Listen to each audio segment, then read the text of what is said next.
تجھ سے پوچھا جائے گا، اس دن پتا چلے گا. جس دن تم مرے گا تو تیرے لیے دعا بھی نہیں کرے گا، تیری قبر پہ بھی نہیں جائے گا، تجھے پتا چلے گا اس دن کہ ویسے ہی جاتا ہے کہ ایسے جاتا ہے.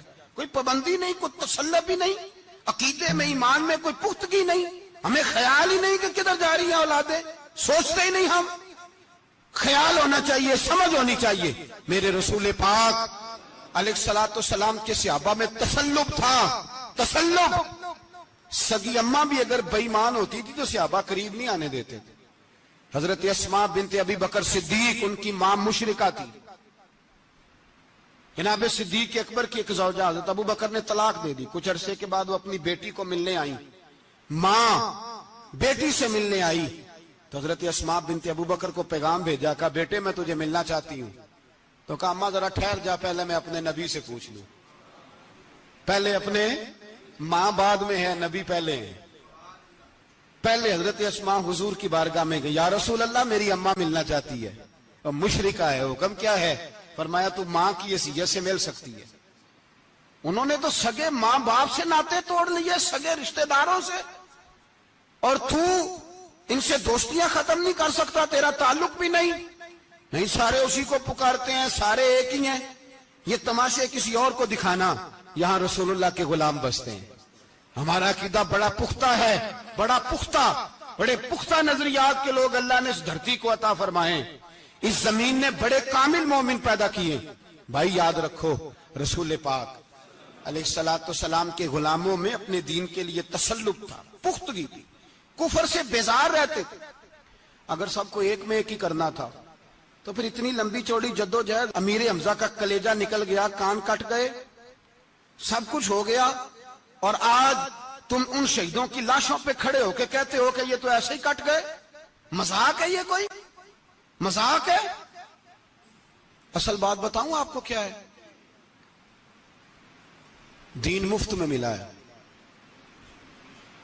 اور جو شے مفت مل جاتی ہے اس کی قدر نہیں ہوتی. قدر دین نبی دا ایک ہی جانن دنیا دار کمینے، دین نبی دا جانن والے سونگے وچ مدینے.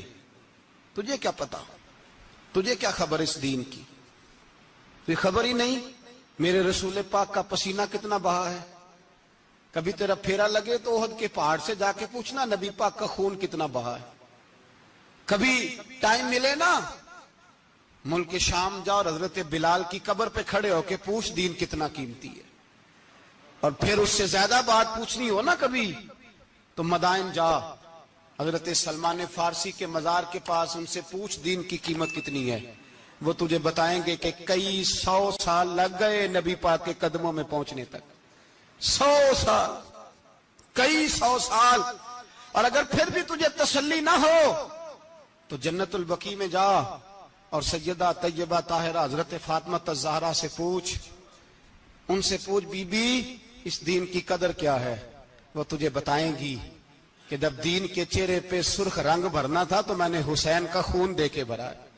وہ تجھے بتائیں گی کہ اس دین کو جب پینٹ کرنا تھا تو میں نے جناب علی اصغر کے بازوؤں کے ساتھ مصوری کی ہے. اس کو آسان سمجھ رکھا ہے لوگوں نے، آسان سمجھ رکھا ہے. کہا تم کٹ گئے. اور آج اٹھنے والا صوفی اور درویش کہتا ہے سارے ایک ہی ہیں، سارے اسی کو مانتے ہیں.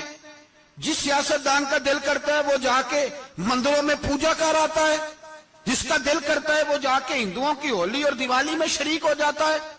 سب ایک ہی ہیں. اگر ایک ہی تھے تو حسین کا علی اصغر کیوں شہید ہوا؟ اگر سب ایک ہی تھے تو جناب علی اکبر کیوں شہید ہوئے؟ سارے ایک ہی تھے تو پھر ٹھیک ہے، مست رہنا چاہیے تھا. یہ مذاق ہے اتنی قربانیاں؟ شرم ہی نہیں آتی بات کرتے ہوئے؟ جاگو اور اپنے دین کو سمجھو. میرے رسول پاک علیہ الصلوۃ والسلام نے جو دین دیا اس میں تسلب ہے، تسلب، کفر سے بیزاری. کتنی بیزاری؟ حضرت ام حبیبہ رضی اللہ تعالیٰ عنہ ام المومنین ہے، یہ ہماری اماں ہیں. ام، ماؤں کے نام تو بچوں کو آنے چاہیے نا. یہ مومنوں کی ماں ہیں، ابو سفیان کی بیٹی ہیں. حضرت ابو سفیان رضی اللہ تعالیٰ عنہ کی بیٹی نبی پاک کی زوجہ ہیں. جناب امیر معاویہ رضی اللہ تعالیٰ عنہ کی سگی بہن حضور کی زوجہ تھی. بہت بڑے امیر باپ کی بیٹی تھی. مدینے جب آئیں تو نبی پاک کے گھر میں غربت دیکھی. آزمائش دیکھی، کئی کئی دنوں کے فقر اختیاری کے جلوے دیکھے۔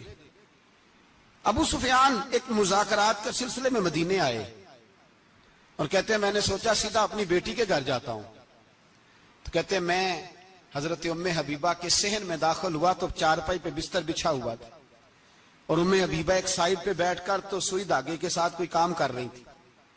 ابو سفیان کہتے ہیں میری بیٹی کی نظر پڑی تو حبیبہ جلدی سے اٹھی، اٹھ کے بستر جو چارپائی پہ بچھا ہوا تھا وہ بستر اٹھایا، لپیٹا، اندر لے گئی۔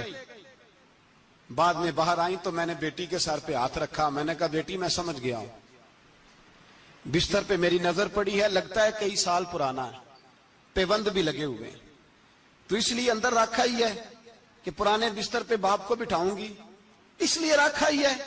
تو بیٹی امیر گھر سے آئے تو غریب گھر میں اس کی شکایتیں ختم نہیں ہوتی، پر دین کے ساتھ تسلط ام المومنین کا، پختگی اور کفر سے بیزاری، کہنے لگی ابا جی ابھی آپ کافر ہیں نا، آپ کی سوچ ابھی بدلی نہیں، میں اس لیے نہیں بستر اندر رکھ کے آئی کہ آپ کے قابل نہیں تھا، میں تو اس لیے رکھا ہوں کہ وہ میرے نبی کا پاک بستر ہے اور آپ ناپاک ہیں، وہ پاک بستر ہے۔ انما المشرکون نجس، مشرک ناپاک ہوتا ہے، باپ ہونا علیحدہ بات ہے، لیکن میرے دل میں باپ کی قدر بعد میں ہے میرے دل میں، اور رسول اللہ کے بستر کی قدر پہلے ہے، رسول اللہ کی نہیں، رسول اللہ کے بستر کی قدر ہے کہ باپ بیٹھ نہ جائے۔ اتنی نفرت مشرک سے، اتنا اظہار، وہ باپ بھی ہو تو اتنی نفرت، لوگوں نے پیچے ڈالے ہوئے ہیں پیار کے، محبت کی پینگیں چڑھا رہے ہیں، اور سارے یہ کہیں گے سب صحیح ہے،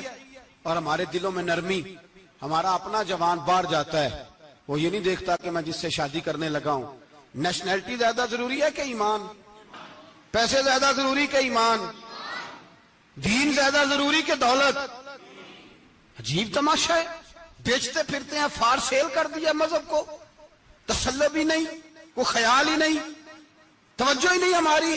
میرے رسول پاک علیہ السلام کے صحابہ جو چٹان تھے دین کے معاملے میں، اپنا پیارا بھی سامنے آتا تھا تو کافر سمجھ کے قتل کر دیتے، اس لیے کہ وہ سمجھتے تھے قوم مذہب سے ہے، مذہب جو نہیں تم بھی نہیں، اگر دین نہیں رہے گا تو کوئی شے باقی نہیں رہے، یاد رکھنا، اگر دین نہیں رہے گا۔ میرے حبیب پاک علیہ السلام کے غلاموں کا یہ حال تھا۔ احد کے اندر افواہ پھیل گئی کہ حضور شہید ہو گئے، حضرت انس بن مالک کے چچا تھے انس بن نضر رضی اللہ تعالیٰ عنہ، جب افواہ پھیلی نا حضور شہید ہو گئے تو جناب انس بن نضر اٹھے، تلوار پکڑی، صحابہ سے کہنے لگے یہاں کیوں بیٹھے ہو؟ کہا حضور شہید ہو گئے، ہم کیا کریں؟ فرمایا حضور شہید ہو گئے تو ہم زندہ رہ کے کیا کریں گے؟ یہاں کیوں بیٹھے ہو؟ ہمارا جینا بھی مصطفیٰ کے لیے، مرنا بھی مصطفیٰ کے لیے، اگر حضور علیہ السلام وصال کر گئے تو اٹھو، ان بے ایمانوں سے لڑتے ہیں جنہوں نے مصطفیٰ کو شہید کیا ہے، اٹھو۔ حضرت انس بن نضر میدان میں نکلے، اس طرح لڑے کہ صحابہ کہتے ہیں نہ زخموں کی پرواہ، تیر برستے رہے پرواہ کوئی نہیں، تلواریں چلتی رہی پرواہ کوئی نہیں، ان کے وجود پر نیزوں کے زخم آتے رہے پرواہ کوئی نہیں۔ حضرت انس بن نضر اتنا لڑے کہ شہید ہو گئے، اور جب شہادت کے بعد ان کی لاش دیکھی تو 80 زخم نظر آئے، تلواروں کے، نیزوں کے 80 زخم۔ حضور کے لیے ان لوگوں نے جانیں دے دی، پرواہ ہی نہیں کی۔ یہاں اس مسئلے کو ہمارے ہاں لوگ سمجھتے ہی نہیں۔ ختم نبوت کا مسئلہ بڑا حساس مسئلہ ہے۔ ما کان محمد ابا احد من رجالکم ولکن رسول اللہ وخاتم النبیین۔ ہم ختم بھی پڑھے نا کسی کا تو اس میں بھی ختم نبوت والی آیت پڑھتے ہیں، اس لیے کہ یہ بنیادی مسئلہ ہے۔ ہم لوگوں کو بتاتے ہیں کہ جو مرنے والا گیا ہے نا دنیا سے، وہ نبی پاک کی ختم نبوت کا اعلان کرتا ہوا گیا ہے۔ ہم لوگوں کو یہ بات بتلاتے ہیں، میرے حبیب پاک علیہ السلام کی 150 کے قریب حدیثیں ہیں کہ میں آخری نبی ہوں، میرے بعد کوئی نبی نہیں ہے۔ 150 کے قریب حدیثوں میں حضور نے ارشاد فرمایا، جگہ جگہ محبوب پاک نے وضاحت فرمائی کہ میں آخری نبی ہوں، میرے بعد کوئی نبی ہو سکتا، وضاحت۔ اور ہمارے علماء نے لکھا ہے جو دعویٰ کرے کہ میں نبی ہوں، اور جس بندے نے اس سے یہ کہا کہ چل کوئی دلیل دکھا، وہ بھی کافر ہو گیا، وہ بھی کافر۔ کیوں تو نے یہ سوال کیا؟ یہ حساس نوعیت کا مسئلہ ہے۔ میرے رسول پاک علیہ السلام کے غلاموں نے ایک پیغام دیا ہے ہمیں، اس پیغام کو یاد رکھنا۔ حضرت سعد بن ربیع رضی اللہ تعالیٰ عنہ کو احد کے میدان میں اتنے زخم لگے کہ اٹھا نہیں جاتا تھا۔ نبی پاک صلی اللہ علیہ وسلم نے فرمایا جاؤ کو میرے سعد بن ربیع کا پتہ کرو وہ کہاں ہے۔ صحابہ آئے تو فرماتے ہیں جب ہم ان کے پاس پہنچے تو ان کی روح پرواز کر رہی تھی۔ آخری لفظ انہوں نے ادا کیے، کہنے لگے ادھر آؤ صحابہ ادھر آؤ، میری وصیت سن لو۔ ہم قریب گئے، ہم نے کہا شاید بچوں کے بارے میں، اولاد کے بارے میں، گھر کے بارے میں کوئی وصیت کریں گے۔ تو حضرت سعد بن ربیع نے وصیت فرمائی، کہنے لگے جا کے نبی پاک کے غلاموں کو میرا پیغام دے دینا، جا کے امت مسلمہ کو میرا پیغام دے دینا کہ مسلمانوں اگر تم میں سے ایک بھی زندہ ہوا اور نبی پاک کی ناموس پر کوئی حرف آیا تو پھر اللہ کی بارگاہ میں تمہارا کوئی عذر قبول نہیں کیا جائے گا۔ یہ میدان احد میں سر سے لے کر پاؤں تک زخم لگے ہوئے ایک صحابی کا پیغام ہے امت مسلمہ کے نام۔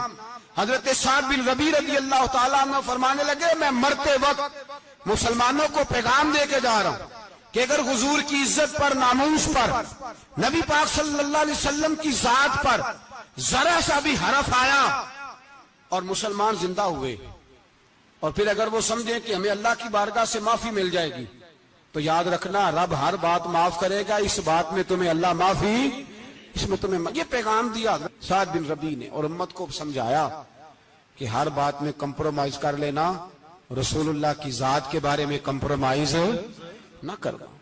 جب سے مرزائیوں کو ان سپر کافروں کو اقلیت قرار دیا گیا ہے، اس کے بعد کسی مرزائی کی عبادت گاہ جلائی ہے مسلمانوں نے؟ بولے کبھی کسی مرزائی کے ساتھ مسلمانوں نے کوئی ظلم کیا ہے بعد میں؟ ٹھیک ہے اپنی عبادت کر رہے ہیں جس طرح بھی کر رہے ہیں، باقی اقلیتیں بھی رہیں۔ کبھی دوبارہ علماء نے یہ تحریک چلائی ہے کہ انہیں پاکستان سے نکالو، یہ کیوں بستے ہیں یہاں؟ اقلیت ہے تو رہنے دو۔ جو بے ایمان ہے، کافر ہے، اسے گھسیٹ کے دین میں کیوں لاتے ہو جب وہ آنا نہیں چاہ رہا؟ انہوں نے اس کانے بے ایمان کو نبی مانا ہوا ہے، وہ اس کو پیغمبر مانتے ہیں، کبھی ذلی نبی مانتے ہیں، کبھی بروزی نبی مانتے ہیں، پوری دنیا میں نیٹ ورک بنایا ہوا ہے، ہر جگہ ڈنڈورا پیٹتے پھرتے ہیں۔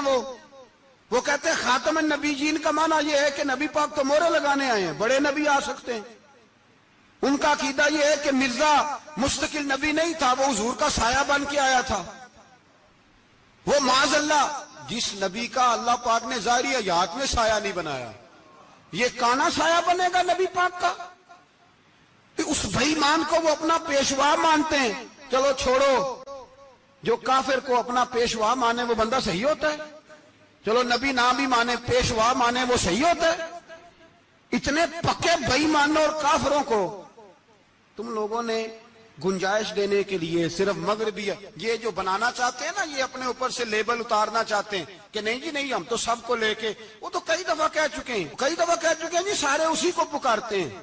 نہ، سارے اسی کو نہیں پکارتے، اس کو اگر صحیح پکارتے ہیں تو مسلمان پکارتے ہیں، باقی اس کو صحیح پکارتے کہ جھوٹ بولتے ہیں، ملاوٹ کرتے ہیں، شرک کرتے ہیں، کفر کرتے ہیں، اور اللہ کی بارگاہ میں کفر و شرک کی کوئی معافی۔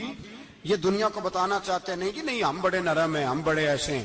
ہم کوئی نرم نہیں، کوئی نرم نہیں، ہم نرم ہیں رحماء بینہم۔ لیکن اگر عقیدوں کو چھیڑو گے، رسول اللہ کی عزت اور ناموس اور ختم نبوت کو چھیڑو گے، تو اقبال کہتے ہیں ہم بڑے نرم ہیں، اتنے نرم ہیں جیسے ریشم ہوتا ہے، ہو ہلکا ہے یاراں تو بریشم کی طرح نرم، اور رزم حق و باطل ہو تو فولاد ہے مومن۔ پھر ہم نرم نہیں، پھر ہمارے اندر بڑی سختی ہے، بڑی سختی۔ حضرت ابوبکر صدیق سب سے زیادہ نرم تھے، پر ختم نبوت کا معاملہ آیا تو سب سے زیادہ سخت حضرت ابوبکر صدیق ثابت ہوئے، سب سے زیادہ۔ ہم بڑے سخت ہیں، بڑے سخت۔ چیک نہ کیا کرو مسلمانوں کے ایمان کو، ٹٹولا نہ کرو۔ میری آپ سے بھی اپیل ہے کہ ایسے ہی کو بندہ اگر آپ کے گھر آ جائے نا اور آ کے کہے میں فلاں صاحب ہوں، تو روب میں نہ آیا کرو، اس سے پہلے پوچھا کرو یوں تو سید بھی ہو، مرزا بھی ہو، افغان بھی ہو، تم سبھی کچھ ہو، بتاؤ کہ مسلمان بھی ہو۔ بس کر دیں، اب بس کر دیں، ان لوگوں کے ہاتھ مضبوط کر دیں جو ہاتھ بڑھاتے ہیں تو نبی پاک کی ختم نبوت پہ ہی ڈال لیتے، ان کے ہاتھ مضبوط کرنے بند کرو، بند کرو ان ظالموں کے ہاتھ مضبوط کرنے۔ حضور آخری نبی ہیں، بولیے نبی پاک سارے بولیے حضور. حضور کے بعد جو کسی اور کو نبی مانے وہ کل بھی کافر تھا، آج بھی، قیامت تک وہ. جو اس کے کفر میں شک کرے وہ بھی، جو مرزائی قادیانی کے کفر میں شک کرے وہ بھی کافر ہے. مر جائے تو مسلمانوں کے اس قبرستان میں اس کا دفن ہونا جائز ہے، مسلمان کا اس کے لیے تعزیت کرنا جائز ہے، مسلمان کا اس کے حق میں نرمی پیدا کرنا جائز ہے. نہیں، مسلمان کا اس شخص کے بارے میں کسی قسم کی گنجائش دینا جائز ہے. کل بھی کافر تھے، آج بھی کافر ہیں، قیامت تک کافر رہیں گے. مسلمان وہ رہے گا جو کہے گا کہ نبی کی ہر شان کو ہم مانتے ہیں، حضور خاتم النبیین ہے، زبان سے اقرار کرتے ہیں اور دل سے اس پر ایمان لاتے، وہ بندہ مسلمان رہے گا.